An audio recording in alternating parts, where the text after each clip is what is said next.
बौद्ध मठवासियों का जीवन सरल होता है क्योंकि वे भौतिक संसार से अपना रिश्ता पीछे छोड़ देते हैं। वे मौन, चिंतन और प्रार्थना का जीवन जीते हैं। वे विनय के अनुसार रहते हैं, जो कि भिक्षुओं के रूप में उनके जीवन के प्रकार को नियंत्रित करने वाले नियम हैं। विनय भिक्षुओं और भिक्षुणियों द्वारा भी पालन किए जाने वाले नियमों का वर्णन करता है। नौसिखिए के रूप में अपने समय के दौरान और जब वे समन्वय के चरण तक पहुंचते हैं तो वे सख्त प्रतिज्ञा लेते हैं। वे अपना जीवन गरीबी में और मौन चिंतन में जीने की कसम खाते हैं। मठवासी ब्रह्मचर्य का व्रत लेते हैं क्योंकि एक विवाहित व्यक्ति मठ में आध्यात्मिक जीवन में प्रवेश नहीं कर सकता है। विवाह उस भौतिक संसार का एक हिस्सा है जिसे वे आध्यात्मिक जीवन की तैयारी के लिए पीछे छोड़ देते हैं।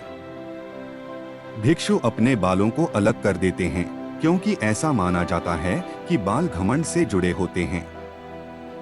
जब वे सिर मुंडवाने की रस्म में अपना सिर मुंडवाते हैं तो यह भौतिक दुनिया से अलगाव का प्रतीक होता है। साधु का दिन ध्यान से शुरू और समाप्त होता है। जैसे ही भिक्षु हर सुबह उठते हैं, उनका दिमाग शांत होता है क्योंकि दिन के अनुभव अभी तक उनके दिमाग में विचारों के रूप में नहीं बसे हैं। दिन की शुरुआत ध्यान से होती है और उसके बाद विभिन्न बौद्ध धर्म ग्रंथों का सामूहिक जप किया जाता है। इसके बाद भिक्षुओं को अपने लिए एक छोटा सा समय मिलता है जहां वे ध्यान, व्यक्तिगत पठन या अध्ययन कर सकते हैं। उनमें से कुछ मठ के भीतर विभिन्न पैदल पथों पर सैर पर जाते हैं। इसके बाद नाश्ता होता है। कुछ बौद्ध परंपराओं में, जैसे कि थेरवाद परंपरा में, भिक्षु भिक्षाटन करते हैं और आम लोग भिक्षा देकर पुण्य कमाते हैं।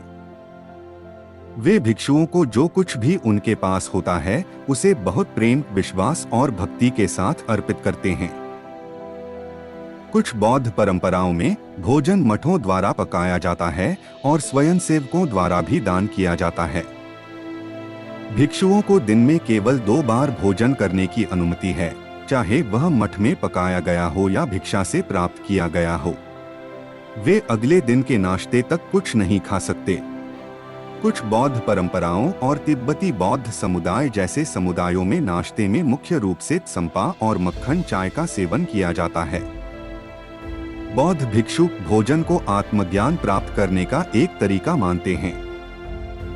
उनका मानना है कि सही भोजन करने से बोधिचित्त अर्थात प्रबुद्ध मन के निर्माण में मदद मिलती है, जो बोधिसत्व अर्थात प्रबुद्ध व्यक्ति के निर्माण की ओर ले जाता है। बटर टी लगभग काली चाय, याक मक्खन, याक के दूध और नमक से बने हल्के सूप की तरह होती है। इसे भुने हुए जौ के आटे के साथ मिलाकर दलिया की तरह खाया जाता है। यह भिक्षुओं को पहाड़ों की ठंडक से बचने में मदद करता है क्योंकि मक्खन से निकलने वाली वसा शरीर के भीतर गर्मी बढ़ाती है। इसके बाद मठ और मंदिर के परिसर की सफाई और रखरखाव किया जाता है। प्रत्येक भिक्षु उसे सौंपे गए कर्तव्य का पालन करता है। भिक्षु का शेष दिन पूजा, ध्यान और व्यक्तिगत अध्ययन में व्यतीत होता है। भिक्षु भौतिक जीवन के बजाय आध्यात्मिक मार्ग चुनते हैं क्योंकि वे परमात्मा की निरंतर उपस्थिति में रहकर आत्मज्ञान प्राप्त करना चाहते हैं। उम्मीद है कि यह वीडियो आपको पसंद आई होगी। लाइक, शेयर और सब्सक्राइब करना ना भूलना। फिर मिलते हैं अगली वीडियो में। धन्यवाद।